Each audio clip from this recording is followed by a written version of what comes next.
Hey, we back. I'm here on Karuta, and today we're just talking about how to get good cards. Now, this may seem like a pretty easy question, really, as opposed to Medei, where there's loads of upgrades and all the rest of it. It's quite complicated strategy-wise to get the best cards the best.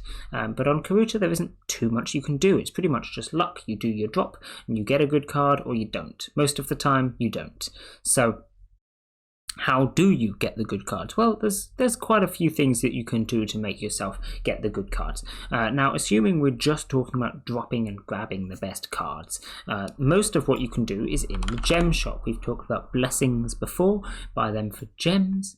We have here a bunch of upgrades for your grab cooldown, bunch of upgrades for your drop cooldown, and getting these is going to help you get good cards. The drops especially. If you buy all three of these drop blessings, you will get more than 3 times the cards in your drops, which is obviously pretty good. If you get 3 times the cards, in theory, you have 3 times the chance of getting a good card, of dropping a good card, of grabbing a good card, of anything really, because of course your grab cooldown is still significantly more frequent than your drop cooldown, even if you just buy the drop cooldown upgrades.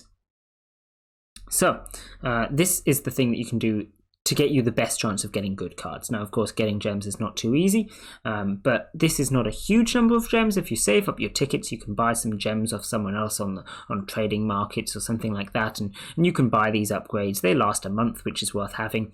And overall, I would say that probably they are going to make a profit for you. Like, the extra cards that you get due to having these upgrades are going to be worth more than the gems that you spend on the upgrades in the first place. So I would certainly recommend buying these if you can. And that's the main way that you can get yourself some better cards.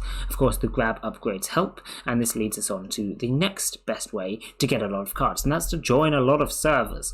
I mean, I move my mouse up and down these servers as if to demonstrate there is only one server on this list for me that has Karuta, and it's this one here. So I'm not a great example of this one. I don't care about it too much, so personally I don't bother. But if you do want to get a lot of cards, you're going to want to join a lot of Karuta servers and stalk all their drop channels, especially the most active ones. You could set up pings in them. If you right click on a channel here, we have notification settings, and you can make it notify you on all messages. This, as you can imagine, is going to be a lot of notifications, and working out which of your servers just had a drop might not be easy. So I don't know if I would actually recommend doing that, but yeah, you can if you want.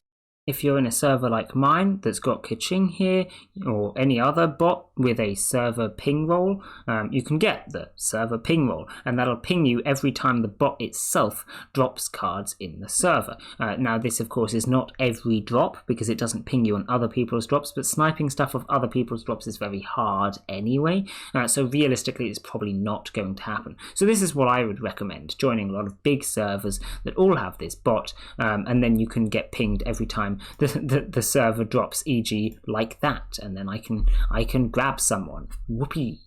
At the end of the day, the more servers with the bot you're in, the more chances are that you see good drops, and whether you get them or not, the chances are higher that you get them. There's always a chance that you might get a drop if it's a server drop and you see it go past. So I would recommend joining a lot of servers if you really do want to be getting those good cards.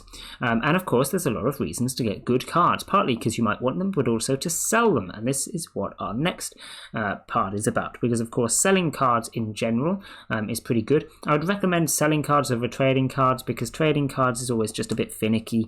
There's going to be disagreements about how much cards are particularly worth. If you can get some good trade deals, then fair enough, go for it. But personally, I think selling and buying is a lot better. But that is in fact the next way to get good cards, buying them. Most of the good cards that I have personally, I bought, and this is because when you're buying a card, you have a lot more freedom over what you get.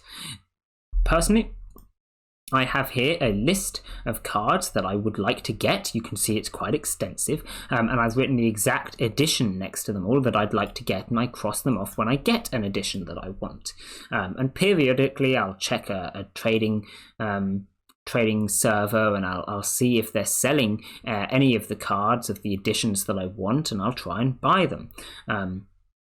So like I say, you have a lot more freedom. When you're just dropping, you're going to get something random, and even if it is good, the chances that you want it are pretty low. Whereas if you're buying something, you can pick exactly what you want. So I'd always recommend selling as many cards as you can to get yourself as many tickets as possible, or whatever other currency you want to sell them in, because then you can buy the cards that you want. Now, of course, there is a downside to doing this.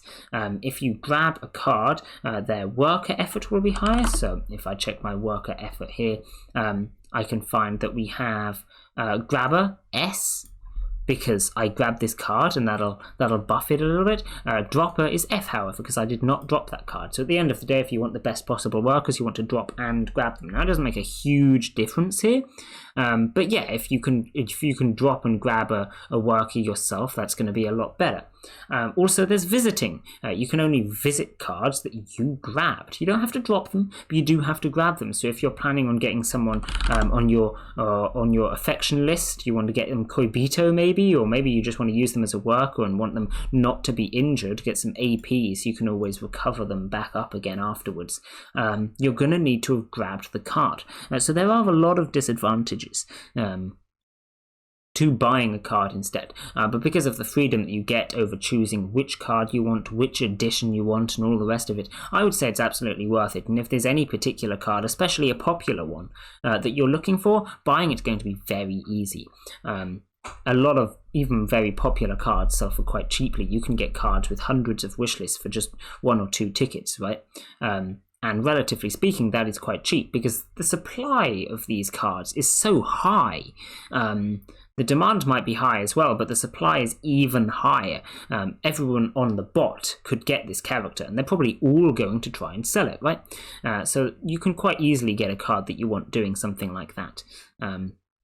I think a lot of new players underestimate how easy it is to get a certain card, even if they're really popular, especially coming from somewhere like Meday, where getting a top 10 character is almost impossible for a new player, because the players with all the upgrades are going to get them first. Whereas on Karuta, because duplicates exist, even getting a top 10 character on Karuta is actually quite easy, as long as you're happy to go with some low edition high print and not worry about it too much, because the supply of those cards is going to be so high that it'll only take you a couple of days to save up tickets, and then you can just buy them straight away.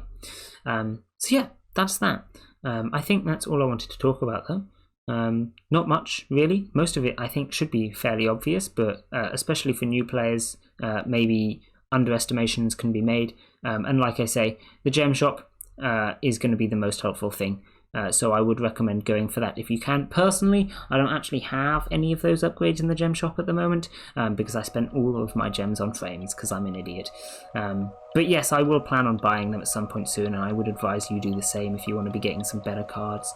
But at the end of the day, it's all up to you anyway. I will leave this one here though. Bye!